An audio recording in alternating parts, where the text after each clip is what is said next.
known as the chapter of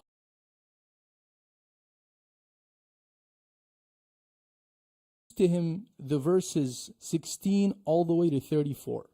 I'm going to read them to you, the English and the Arabic, and I want us just to hear them and reflect on them. The verses say, أعوذ بالله من الشيطان الرجيم واذكر في الكتاب مريم إذ انتبذت من أهلها مكانا شرقيا. And mention in the book Maryam when she withdrew from her family to a place towards the east. فاتخذت من دونهم حجابا فأرسلنا إليها روحنا فتمثل لها بشرا سويا. And she took in seclusion from them a barrier, a seclusion. Then we sent to her our spirits, and he represented himself to her as well-proportioned man. So this angel, Jibreel, came in the form of a human.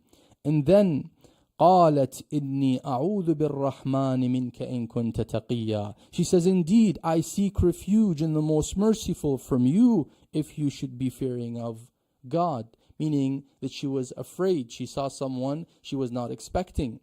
And then قال إنما أنا رسول ربك لأهب لك غلاما زكيا. He said, don't worry, I am only a messenger from your Lord to grant you a pure boy. In shock, she responded, قالت أدنى يكون لي غلام ولم يمسسني بشر ولم أك بغيا. How can I have a boy while no man has touched me and I have not been an unchastity woman? And this is where he responded to her. He says, قال كذلك قال ربك هو علي هين ولنجعله آية للناس ورحمة منا وكان أمرا مقضيا. He said, thus has your Lord said, it is easy for me. God is capable of doing anything. The God who created Adam without a father and a mother is capable of creating Isa, Jesus, peace be upon him, just from a mother and a virgin mother. And then he says, thus has your Lord said, it is easy for me, and we will make him a sign, an ayah, a sign that resembles the existence of Allah subhanahu wa ta'ala, as in a sign that symbolizes and shows people the way to God and the existence of God, as it is a miracle. We will make him a sign for the people and a mercy from us, and it is a matter already decreed. And then the verse says, فَحَمَلَتْهُ فَانْتَبَذَتْ بِهِ مَكَانًا قَصِيًّا. Then she conceived him. It was a miraculous birth. She didn't see pregnancy or signs of pregnancy. It all happened within hours. And then she conceived him, and she withdrew with him to a remote place. But now, what does she do? فأجاءها المخاض إلى جذع النخلة قالت يا ليتني مت قبل هذا وكنت نسيا منسيا. But she was so afraid of the reaction of the people that she had come with a baby. This is this young, pure Mary who was not known to have a husband. She was not married. She had no relationships with anyone. She's from a very modest and pure family. So what is she going to say? Where did she bring this baby from? So here he says, and the pains of childbirth drove her to the trunk of a palm tree, and she said, oh, I wish I had died before this and I was oblivion and forgotten. فناداها من تحتها ألا تحزني قد جعل ربك تحتك سريا. But she received a voice. She heard a call saying to her, do not grieve. Your Lord has provided a stream at the bottom of you. And then وهزي إليك بجذع النخلة تساقط عليك رطبا جنيا. And shake the trunk of this palm tree towards you. It will drop fresh ripe dates upon you. And then فكلي واشربي وقري عينا فإما ترين من البشر أحدا فقولي إني نذرت للرحمن صوما فلن أكلم اليوم إنسيا. He gave her a solution to the problem of fear and anxiety that she had towards her people. He says to her, so eat and drink and be contented, and if you see any man, say indeed I have vowed to the most merciful to abstain from speaking. Of course, she wouldn't say it. She would make a gesture. And the people of that time, there was a worship known as the worship of fasting from speaking. that was a specific ritual, and as soon as they make a specific gesture, for example, the others would know not to ask them anything because they are fasting from speech. And this is where God gave her that solution so that she will allow the miracle to speak, that baby will speak. So then she says, the verse says, فقولي إني نذرت للرحمن صوما فلن أكلم اليوم إنسيا فأتت به قومها تحمله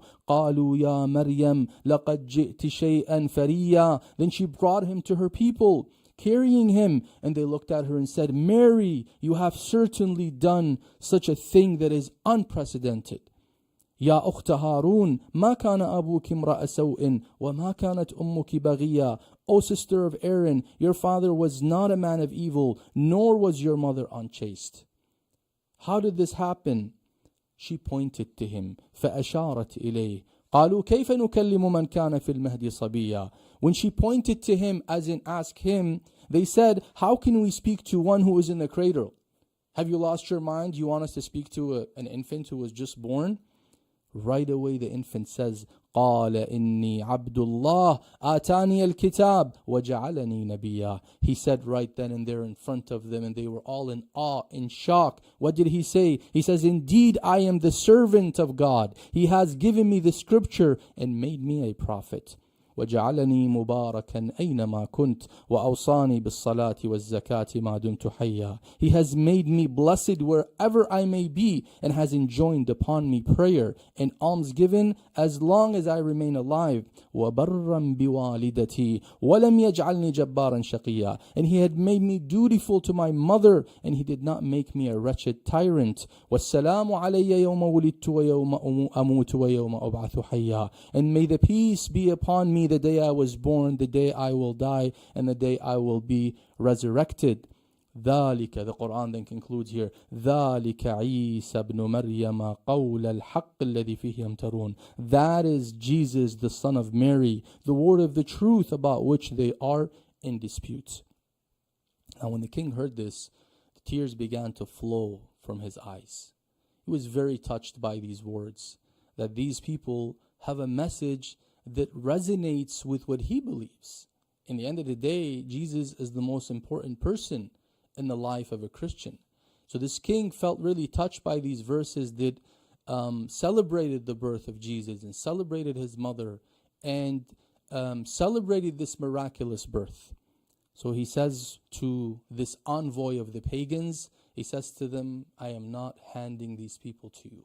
These people are going to stay here for as long as they wish. And indeed, they stayed for years and years until the Holy Prophet, he migrated to Medina. And in Medina, he established the government of the Muslims. And therefore, 7 years after, not even the first year, 7 years after, they decided to come back and live in Medina. And they were an appreciation of this king and his hospitality and his kindness and his fairness. The king allowed them to remain and told this envoy to go back, and he will not deport his guests, nor he will subject them to any form of hardship or harm. I don't want to take more of your time. I'd like to have a conversation with you, inshallah. Let's keep this discussion inshallah live. Anything I can answer, I will try to answer. What I don't know, I will tell you simply I don't know. So we have the microphones here, our brothers, our sisters, and as always, you know my way. We start with ladies. Ladies first. Yes. Sister Barb, you have the microphone. Any questions at all? Someone has to open the floor and then we'll have. Yes, go ahead. Brother here has a question. Yes. So in the verses that you read and were in the video, it says that Jesus received the prayers and zakah, if I'm saying that right. What is zakah? Alms given. So he was not received. He was required to observe these two important rituals. So we believe, and this is in all the Abrahamic faiths, the two most important rituals that are obligatory and that do not they're not revoked or abrogated from one religion to the other or one code of law to the other, are prayers, which is our connection with God, and almsgiving, which is our connection with the creations and the servants of God. It's something that is all over the Holy Quran when you read it. And in fact, I am sure in the Bible there is a lot of talk about almsgiving and kindness to others, as well as prayer. Yes. You're welcome. Go ahead. Good evening, and Good thank evening. you for your your hospitality. You're more than welcome. I have one question. I'm not saying this is a criticism. I'm saying it is a question. Of course. You mentioned that there are 4 women who were held in esteem. The 4 most honored and revered women. They're not to say that these are the only 4, but these are the top. We call them the ladies of heaven. You know how we have, well, I don't want to get into politics, but there's the first lady kind of thing. Well, these are the 4 ladies of heaven. They are the top. There are many, many other righteous and chaste women who have exemplified very, very high statuses, but these are the top 4. Okay, thank you. You're welcome.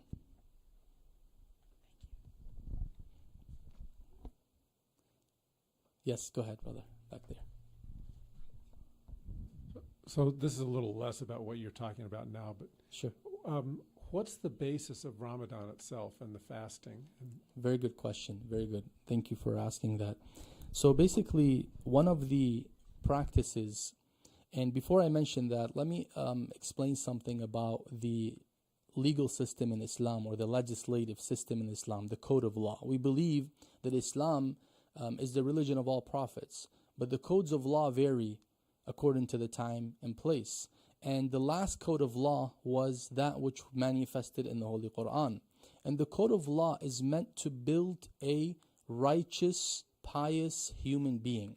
And in order to build a human being and to make them reach their potential, they need a number of rituals in their life. Not just rituals, but different rules and regulations to allow them to reach their potential. One of the things that helps us boost our willpower and allows us to live up to our potential is the practice of fasting, which is to abstain from eating and drinking and certain nullifiers, relationships between a husband and wife, from dawn all the way until sunset for a full lunar month, which is about 30 or 29 days, because our lunar months vary. Sometimes they're 29, sometimes they're 30, based on the sighting of the moon. Tonight happens to be the 16th night. So we have a full moon already, but we wait for 14 or 13 more nights to conclude this moon, and then wait for the start of the crescent of the new moon to then celebrate Eid, the festival, where now we go back to eating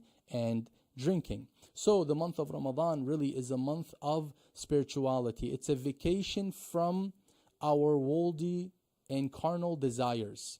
It's a break for the stomach, and it is a break for also our minds, because our minds are usually occupied, worried about what we're going to eat and what we're going to drink, and that we are spared of in the month of Ramadan, at least for the day where we focus solely on our reflection on spiritual prayers and spiritual acts of goodness and so on and so forth. So really the month of Ramadan is that training period that allows us to build ourselves and allows us to liberate our true willpower and true self from carnal desires and from lowly desires. You're welcome. On the ladies' side, if there is anything, please don't be shy. And if you can write also, so some people are not comfortable speaking, you can write. Go ahead, sister. Thank you so much. And You're this is actually a question that follows up with your question. Oh, a book. Thank you. That's what you get when you ask. You get a book. Well, I haven't asked the question yet, but okay. Yes. So to follow up on that helpful response, and I know this is more of a personal question about an individual's experience through the month of Ramadan and then over the course of your life, but for those of us who are observing practices of Lent right now in the Christian tradition, over those 40 days, no meat. Right. Yeah. Yes, or you might personally choose to abstain from this or that, or add in something that serves others, but it can have a bit of an arc to it. So from the beginning of Lent and through the practices one observes, it feels different over those 40 days as we move toward Holy Week and Easter. So, and again, I couldn't expect you to speak for everyone who is observing Ramadan, but what does that feel like from the beginning of the month, or when you first start observing as a young person and then into adulthood? How does the experience change over time? So basically, first, we are taught from childhood, because fasting is not something you can say to someone, for example, who's an adult, wake up, now you have to fast, because it's not easy. It requires training from young age. That's why we are trained. I remember fasting at age 11 or 12. That's where we began training. Now we train as half day first, break your fast in noontime. But then as we get older and older, we try to understand that it's not the hardest thing to do, especially when it's not long days. Like summer days were tough, but we've been there, done that. But there is a beautiful feeling as you start to do this, because number one, there's a sense of accomplishment. When you're able to win against your desire, when your carnal desires say, I want to eat, I want to drink, and you're the one that has the final say, and you say, it's not time, you're going to have to wait. This really feels, it empowers us. We feel very strong. We feel that we have a say as to what we should do or not do, as opposed to when, whenever you have an appetite for something, you go right and do it, whatever, sugar, whatever it may be. We still do it because we don't feel that we have to abstain from it. But in the month of Ramadan, because we know we have to abstain, what ends up happening is we feel that sense of accomplishment. Now, also there's a very, very sense of tranquility that we feel, especially during the day. It's like there's no disturbance of lunch. Not saying lunch is a bad idea, but really it changes things for us. There's that sense of peace throughout the day. Also, the nights of the month of Ramadan, when we gather here and engage in salah and worship, especially when we come together, because there's a lot of social aspect in the month of Ramadan. People come together, they're calm, they're not as they are when they're not fasting. They're now very mindful of their emotions, mindful of their ideas and thoughts. They know this is a sacred month, so they're going to think twice before they say something wrong or do something wrong. Hence, it allows for that communal well-being. So that's another thing that we find. But best of all is the achievement when we feel that graduation has come close, and that is the night of Eid, the night where we say farewell to the month and begin the new month. But even one of the things, that there's mixed emotions in that night. We are actually in grief in that night, because we feel like we have developed relationship with a very close friend this month that we're going to miss, and we're not going to see until next year like this time. So really it's a mix of different emotions and feelings, but it's definitely a pleasant experience. Sister Barb. Oh, battery's off? Hello? Yes, it's working. Hello. I want to turn around. Fasting, I'm a convert. I converted to the religion of Islam. And at first it wasn't easy. It was like a mindset. You had to have a mindset of what am I doing? Or it was really tough. And then the more you get into it, and the more that you realize you have time, and you can reflect upon a lot of things. You can do a lot of volunteering. You can do a lot of things that are good for your soul. That really makes you feel good. And when Sayyid said about coming here every single night, all of a sudden you have community. You've got every single night for 30 nights we're together. And we worship and we talk and we laugh and we have a wonderful time. And our children learn that as well. That community is something that we have to take care of each other. And during this time, it's not so much about eating. It's not so much about drinking, even though, man, I'd like something right now to drink. But it's not that. It's abstaining from things like talking behind each other's backs. When I better not do that, or just trying to really mold yourself into a better being. And it's a wonderful feeling, especially when you're doing it with a group of people. And it is kind of like Lent, kind of, sorta. Yeah, I wasn't trying to make them No. They're similar. But it's because similar. Some people are addicted to eating meat. And now for 40 days you can't eat meat, not even at night, like the whole 40 days. That's also not an easy thing to do. Yes, sister in the back, go ahead. Oh, sorry, you have the microphone. Oh, Pastor Ali, I remember you now. Hi, good to see Welcome, you. Pastor. Good to Thanks. see you again. Good to be with you all. Thank you. Thank you for coming. Thanks for having us. Yes. In line with the question about Ramadan, just wondering if there are other rhythms throughout the year that are geared toward fasting or toward feasting. So as we think about lament and celebration, what are the other rhythms, or are there other rhythms throughout the rest of the year? Very good question. In fact, fasting is one of the most important recommended acts throughout the year. Although it's obligatory in the month of Ramadan for those who are capable, but it becomes highly recommended for those who want to do extra every Friday. There is, it's recommended Thursday, Friday. There is also every middle of the month, the night of the 13th, 14, and 15. Of course, the middle of the month, as in the lunar month, not the solar month. And also in certain months, like the 3 months that precede the month of Ramadan, the 7th, 8th, the 6th and 7th and 8th months. So, or the 7th and 8th months, Rajab and Sha'ban. And throughout the year, it is recommended to fast, except on the day of Eid, where it's not permissible to fast, the day of celebration. That is the day of celebrating Eid al-Fitr, which is right after the month of Ramadan, the day that we begin to eat and drink. And also the day of Eid al-Adha, the day of sacrifice, when the 12th lunar calendar, where people go to Hajj, people go to pilgrimage, and on the 10th of that 12th month, we have also a feast and Eid, and we're not permitted to fast on that day either. But then there's opportunity for these different days. As Shia followers of the Imams of the Ahlul Bayt, followers of the progeny of the Holy Prophet who were selected by God to be his successors, we have many, many more occasions throughout the year than the rest of the Muslims. And that is, we celebrate the births and death anniversaries of each of these individuals, the Prophet, his daughter Lady Fatima, and the 12 successors of the Prophet. So that also adds value and adds more occasions that we engage in and come together in and celebrate throughout the year.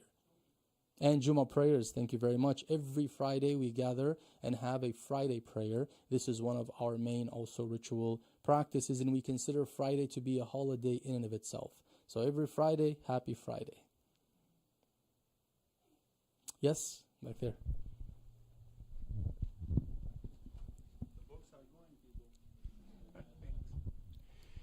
Here in Minnesota,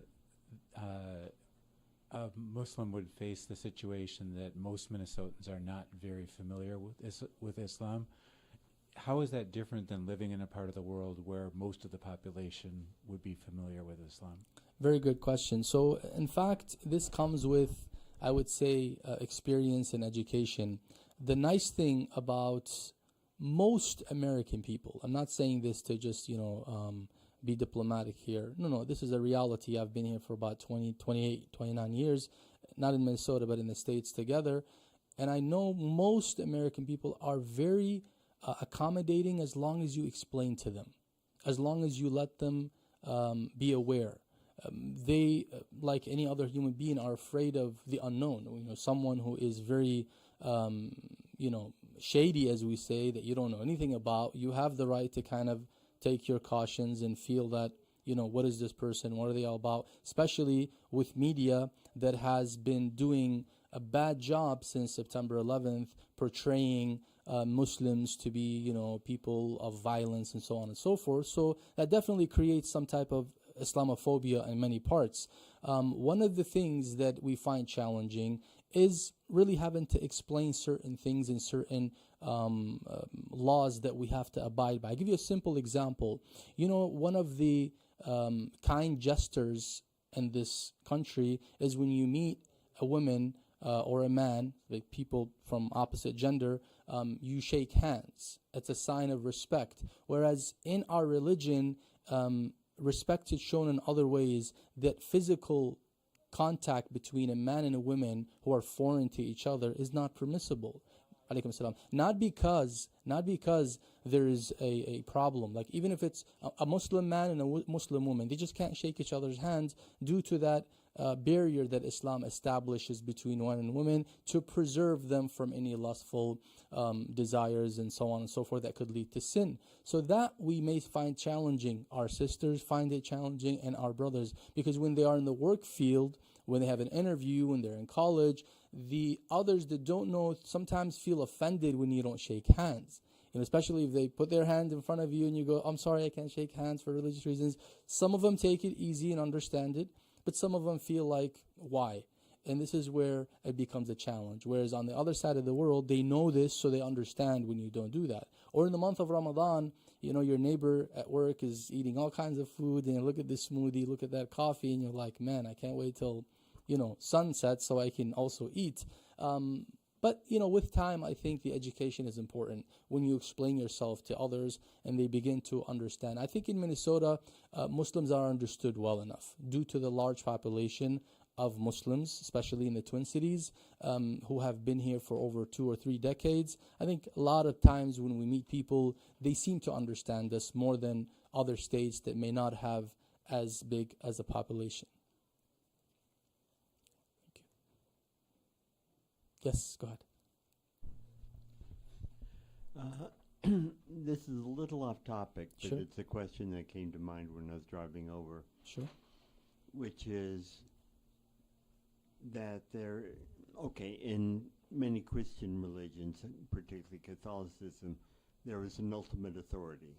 In the case of Catholicism, of course, it's Like the Pope, for example. Is there a similar person in Islam? Yes, in fact, in Shia Islam, I speak only on Shia Islam because Islam is divided into 2 major groups. We come from the Shia group, the group that believes that God has appointed 12 successors, just like how he had appointed successors to the prophets of God previous to Muhammad. He also appointed 12 infallible successors to the Prophet Muhammad. So our authority today is what's known as the Supreme Religious Authority in Najaf. If you've seen, about 3 years back, Pope of Rome has visited the Grand Ayatollah in Najaf, Sayyid Sistani. There's a video and pictures, and it was a very, very historical meeting at the time.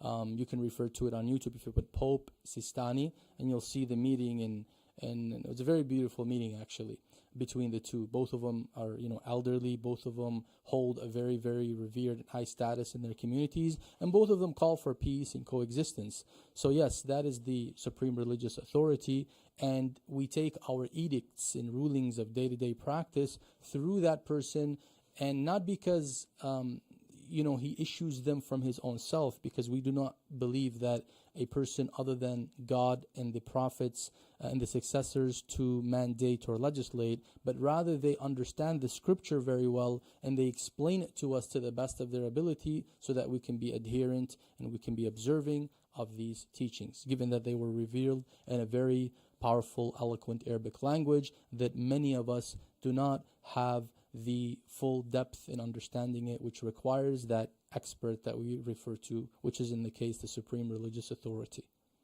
You're welcome. On the ladies' side, anything?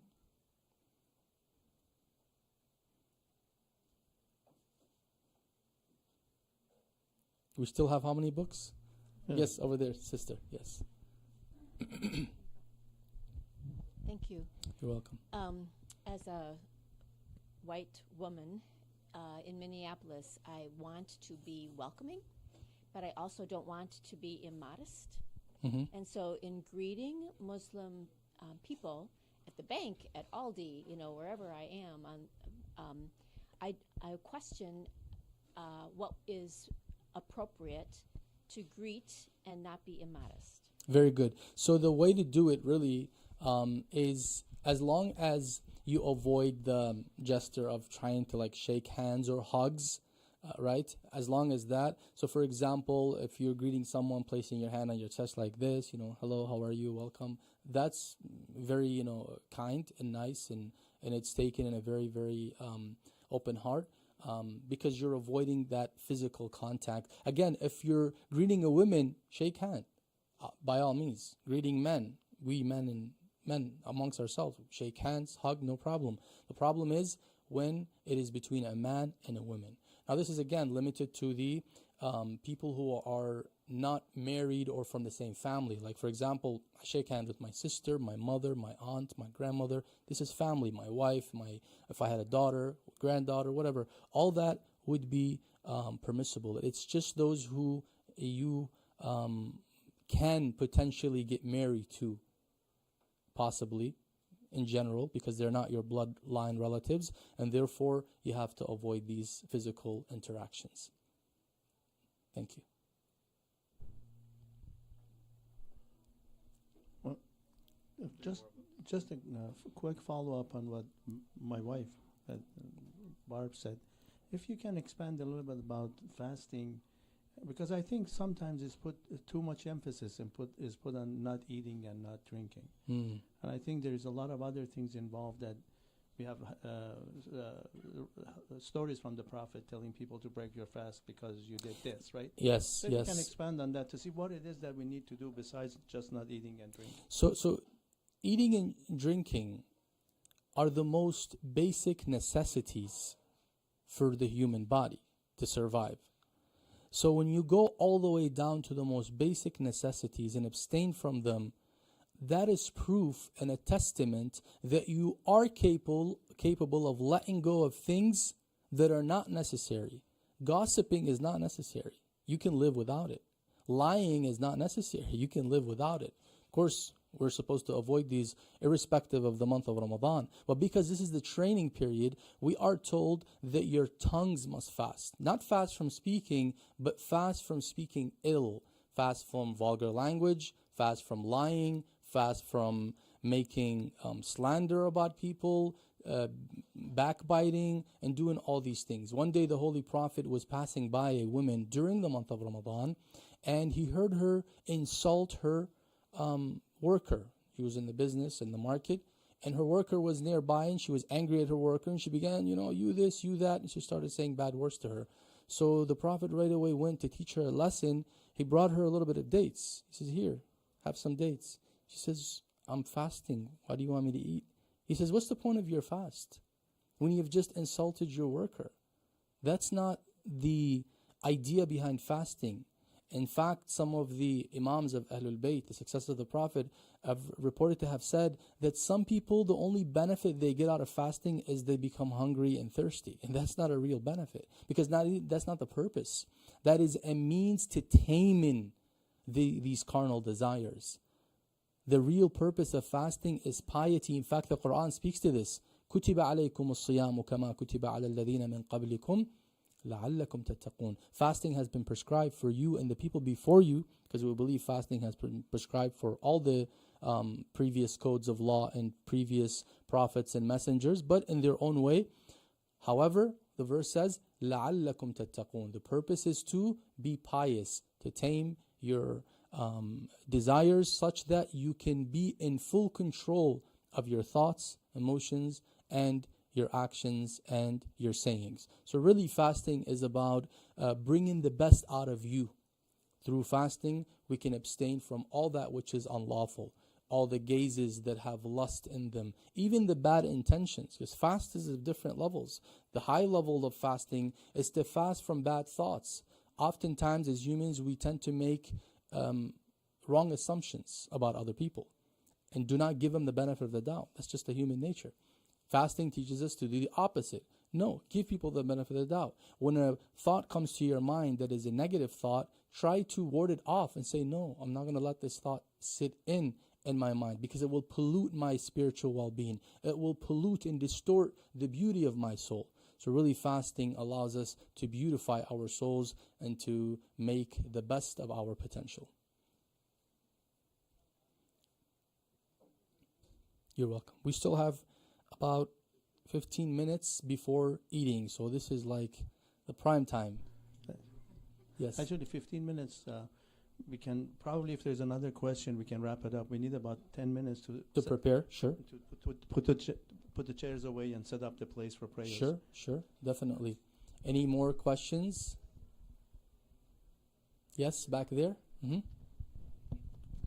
I'm a school teacher, and we had a family come in and share that Ramadan is also about a month of generosity and giving. Thank you. Can you speak into that? Thank you very much for pointing out one of the most integral things that just I did not speak about, but that is very important. Yes, the month of Ramadan, one of its purposes is to cultivate not just generosity, but mindfulness of others who are deprived of the most basic necessities that humans needs. There are many people in the world who are hungry, many people in the world that don't have water. You know, there are different projects where even our center here is involved in some of them, where they find areas that don't have water and they help them establish wells. Some people don't even have water. So really fasting makes us remember, because here we take things for granted. We have water. All we have to do is just grab it from the fridge, grab it from the market. We have access to food, you know. We don't stay hungry. But when we're fasting and we feel the hunger, then we start to say, wow, I now know how it feels to be hungry. There are people that don't have the means to have meals that are enough to give them the nutrition that they need. So really fasting would then cultivate our generosity. It makes us think about them.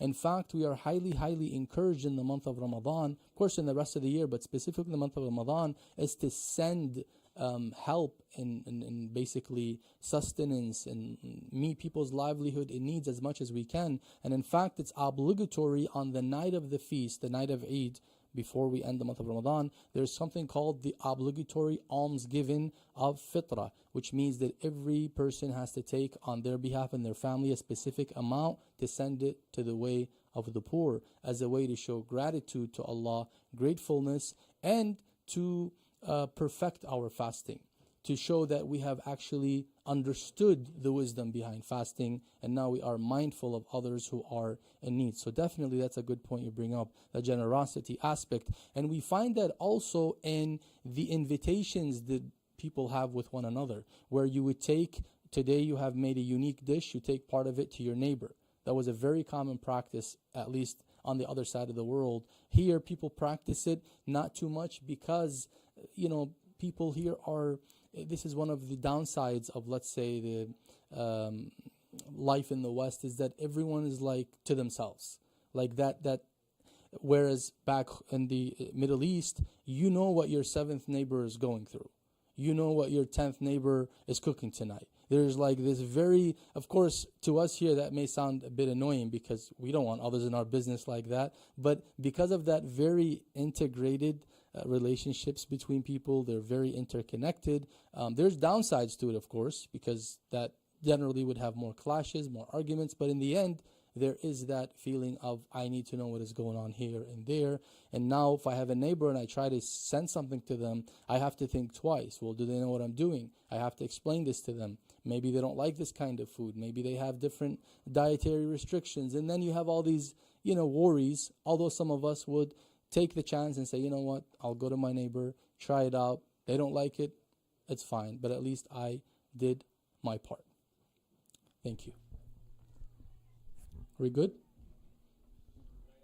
Yes, Sure.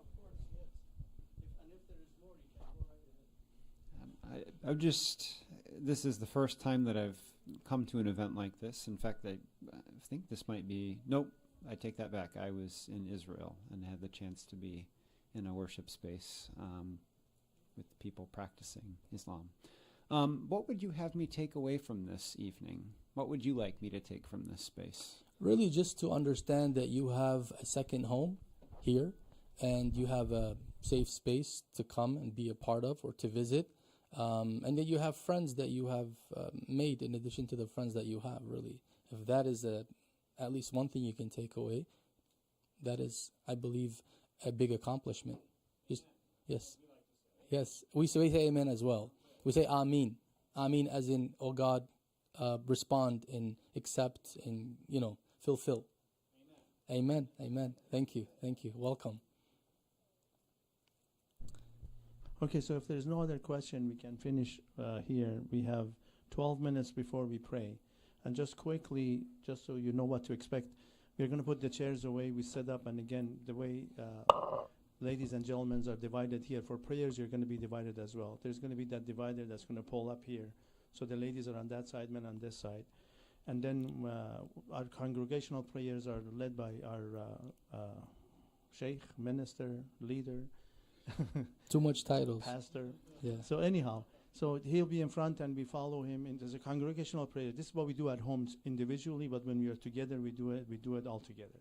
And then after that, we again put everything away. We traditionally, we put what we call sufra, a piece of plastic or a piece of paper down, and we eat on the floor. The food is served on the tables. But we are going to put up tables for everyone. So if you're comfortable on the floor, you can sit on the floor. If you're not, you can certainly use the tables on the ladies' side, and that's where we separate for the night. For after prayers, the ladies go on that side and the men stay on this side. And the setup will be the same. If you're comfortable on the floor, you can. If you want to use a table, you can. And if you have any questions from here on, and please write it down, and we can discuss during or after dinner. And feel free to converse with people around you as you're eating, and it's this the whole purpose is to really get to know one another. Thank you very much once again. Welcome again. I pray for all of your well-being. May God grant us all success to be people of piety, people of righteousness. May God lift the sufferings and oppression from all humanity. May God grant everyone peace and grant them their wishes in this life. And may God protect all of us from all evil. Wassalatu wassalamu ala Sayyidina Muhammad wa ali Muhammad. Allahumma salli ala Muhammad wa ali Muhammad. Thank you. Thank you, Sayyid, for your wonderful lecture. Thank you very much. I hope everybody enjoyed. Again, this is a reminder to myself and to all the people who are here. Our guests are here today, and you know the rules. The guests are first. So when we go and start our food feast, make sure they get a chance first to pick up the food, and then we'll follow after that. And make sure you try to sit with them so they can, the reason they're here, so they know each other. And if you just stay in your own group you normally stay, you are defeating the whole purpose of this. So make sure you mix with our guests, talk with them, discuss, tell them how life is, tell them about home, tell them what is going on at work, whatever you want to know. Tell about Minnesota. It was 73 yesterday, it's 30 today. It's all the beautiful world we have. And thank you very much again for everybody coming here today. Joy. Those brochure, 5 pages, I think I printed out. Read. I put a lot of information there. We said yesterday, actually discussed what should we put. A lot of information there talks about our similarities and all that. If you need more, we can give you more, but share with your friend and neighbors, whoever can benefit out of it. It will be a good world to live with. Thank you very much.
سبحان الله والحمد لله ولا إله إلا الله والله أكبر ولا حول ولا قوة إلا بالله العلي العظيم.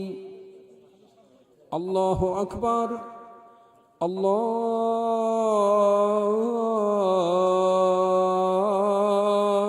أكبر الله أكبر الله أكبر. أشهد أن لا إله إلا الله.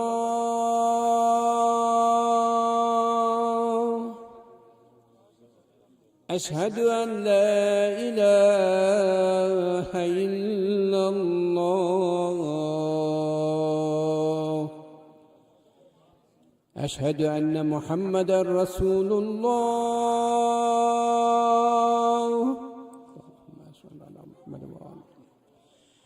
أشهد أن محمدا رسول الله.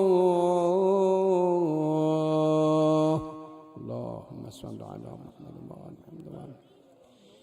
أشهد أن مولانا أمير المؤمنين عليا ولي الله.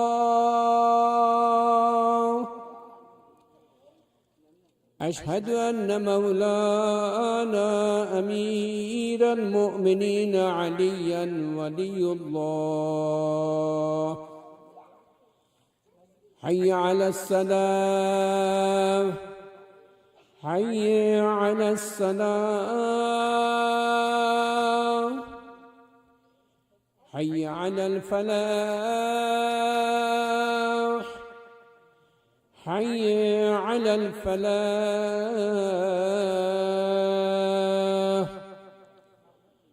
حي على خير العمل حي على خير العمل. الله أكبر والله أكبر. لا إله إلا الله. لا إله إلا الله. اللهم اغفر للمؤمنين والمؤمنات والمسلمين والمسلمات الأحياء منهم والأموات وآليناهم بيننا وبينهم في الخيرات إنك مجيب الدعوات إنك قاضي الحاجات إنك على كل شيء قدير. وصلى الله على سيدنا ونبينا محمد وآله الطيبين الطاهرين بحرمة سورة الفاتحة مع الصلوات. اللهم صل على محمد وعلى آله. أعوذ بالله من الشيطان الرجيم. بسم الله الرحمن الرحيم. أستغفر الله ربي وأتوب إليه. الله أكبر الله أكبر. أشهد أن لا إله إلا الله. أشهد أن لا إله إلا الله. أشهد أن محمدا رسول الله. أشهد أن محمدا رسول الله. أشهد أن عليا ولي الله. أشهد أن عليا ولي الله. حي على الصلاة حي على الصلاة حي على الفلاح حي على الفلاح حي على خير العمل حي على خير العمل. قد قامت الصلاة قد قامت الصلاة. الله أكبر الله أكبر. لا إله إلا الله. يا محسن قد أتاك المسيء. الله أكبر. بسم الله الرحمن الرحيم. الحمد لله رب العالمين الرحمن الرحيم مالك يوم الدين. إياك نعبد وإياك نستعين. اهدنا الصراط المستقيم صراط الذين أنعمت عليهم غير المغضوب عليهم ولا الضالين. بسم الله الرحمن الرحيم. إذا جاء نصر الله والفتح ورأيت الناس يدخلون في دين الله أفواجا فسبح بحمد ربك واستغفره إنه كان توابا. الله